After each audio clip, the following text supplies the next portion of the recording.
Good morning, gang. Happy Monday morning. Okay. So I don't know what you guys did this weekend, but Mrs. P and I were pretty busy, besides strawberries and cabbage. And FYI, just in case you want to can cabbage or sauerkraut, or as we were doing, kimchi, yeah, it takes a lot. Okay. 6 heads of cabbage, four cucumbers, 2 pounds of radishes, and 3 cloves of garlic made all of 10 quarts of kimchi. Okay. That's why I've got something like 30 more cabbages. Now, what did I plant? I planted 30, so I got 24 more cabbages that I'll be harvesting. So I'll give you an idea. Yeah, it takes a lot of food. It takes a lot of everything to be prepared. Unfortunately, that also could mean it takes a lot of money. And most of us are not Jeff Bezos or George Soros, with, an unlimited amount of money. Certainly we're not Joe Biden with a money tree in the backyard. But, so we have to get creative. And scavenging is a good way to do it. How much can you repurpose? All right.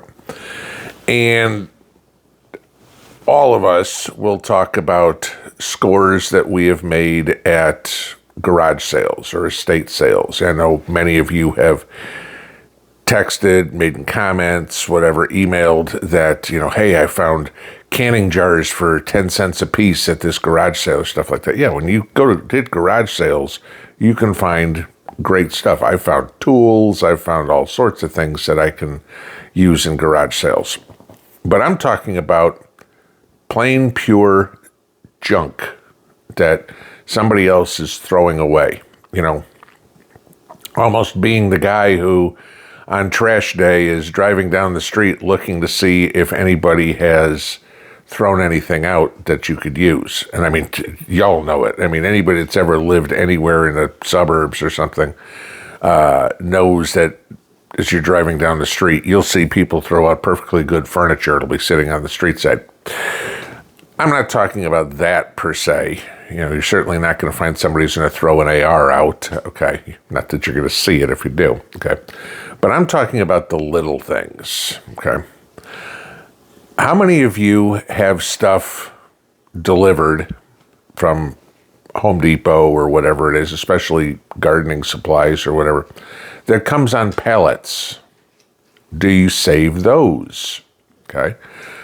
You guys have seen, I've shown videos of it before, of me making things from pellets. I mean, I've made planter boxes where I plant my carrots. I've made planter boxes that are decorative, that are sitting out on the back porch. I've got a cabinet that I've made. I think you guys have seen that. Didn't see me make it because I've made it when we were in Vegas. But it's a cabinet where we store some of our canned goods. People have asked me, oh, where did you get that? I love that cabinet. Yeah, I made it. It's out of pallets. It cost me whatever the glue and the nails cost me and a little bit of chicken wire. Saving something like that. How many of you, this is one I've done. I wonder if anybody else has ever done it. How many of you have ever driven around and saw somebody who just mowed their lawn and they had a bunch of bags of grass clippings out on the curb? Ever picked those up? I have. Why? Makes great compost. And I know somebody will say, oh, you got to be careful that they didn't put fertilizer on it or anything like that. Okay. I've fortunately never had that problem, that nobody's ever had Roundup all in their grass that was there. So I didn't get stuck with the graze on. How many people have found just junk on the side of the road? People make a question every once in a while. Oh, you've mentioned survey sites or things like that to make money. Mm-hmm. Yeah, I have. Okay. How many of you have ever walked down the street, gone through the park, whatever, and picked up cans and bottles?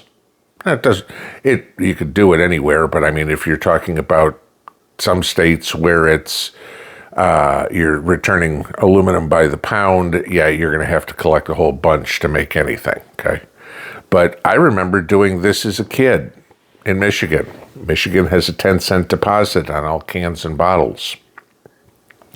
And it was nothing for us as we were riding our bikes to find 10 cans. Well, we were kids, okay? This was also back in the 80s, okay? So money went a little further. But, you know, it was nothing. We'd ride our bike to the little local grocery store. I mean, you know, this was the tiny little grocery stores that you used to have, with no money, knowing by the time we got there, we'd have enough money to buy baseball cards or candy bar or soda or something like that. Because as we were riding along, we'd know we'd find soda cans, beer cans, bottles, whatever.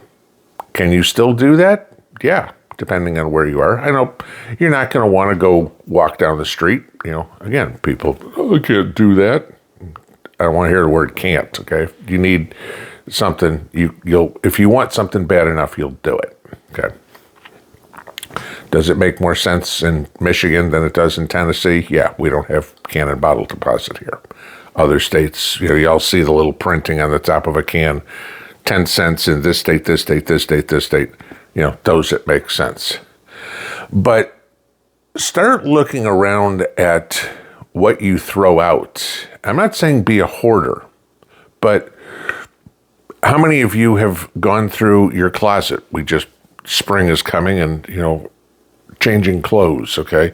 You know, all of a sudden we're wearing shorts and t-shirts as opposed to sweaters and jeans more often. How many of you said, oh, here's an old pair of jeans that, you know, it's got holes in it, it's, you know, trashed. Still makes a good rag, okay? Everything that is out there has some sort of use. I mean, old cattle panels or remesh or whatever has use.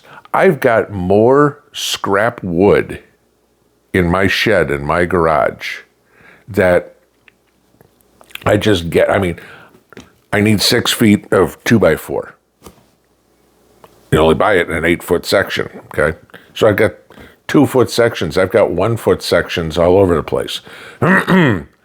Those make great things to level up when I have to raise up my plants in my greenhouse. Stack up a few 2x4s on top. That would be scrap wood I have from doing the tongue and groove in the garage. And now I've got a nice sturdy platform to keep my plants nice near the light. Before you throw stuff out, think about what else you can use it for. I mean, obviously keep it organized, but, you know, you just finished a jar of olives. What else could you use that little glass jar for? I don't know, screws. Great container there, it's got a lid on it. Gee, it also makes a great glass. You want a glass of soda at the end of the day after, you know, working hard, sit on the porch, glass of lemonade, glass of tea. Old olive jar works fine, okay? You finished a gallon of milk. Fill it with water. Throw it in the freezer. There's ice, okay? What we have to do, and you have to get yourself accustomed to it now, is again thinking like they thought back in the 1800s or earlier. Everything had multiple purposes. We've become a throwaway society. That ain't good. You know, I'll give you this. How many people throw out, oh, my computer doesn't work anymore, I throw it out. You know what's in that computer? There's some silver. There's some gold in that computer. Yeah, you could get it. Ain't much, but you're throwing money in the garbage. Everything that you can repurpose and get creative with is one less thing you have to buy. I mean, old wire. How many of you guys have screws that were, you know, you put something together, I don't care, go buy some IKEA furniture or anything that you've got to assemble, and you need 6 screws, and usually they'll send you 7 or 8. How many of you have coffee cans? There's another thing to save. Full of extra screws that were given to you, or anything. How many of you go back and dig through that? I need a screw, and you eventually find the one you need over time. It's like, holy crap, I've collected all these. It's one less trip to the hardware store. That's a nickel, a dime, a quarter, whatever size screw you need, less that you have to spend. Start thinking about repurposing now, because as things get worse, like Mrs. P and I were talking about yesterday, being on this diet and still growing vegetables. I mean, I know people, why are you growing all that? Why are you making strawberry jam? You can't even eat it. No, but I can put it away, okay? Because as we're on this diet, meat keeps getting more and more expensive. And I said to her, I said, what happens when meat's $10, $20 more a pound than it is? And then nobody can afford it. I said, we'll have put all this away that we'll have something to eat, while the rest of the world is screaming, going, I don't know what to do. I need to learn how to garden. Little too late.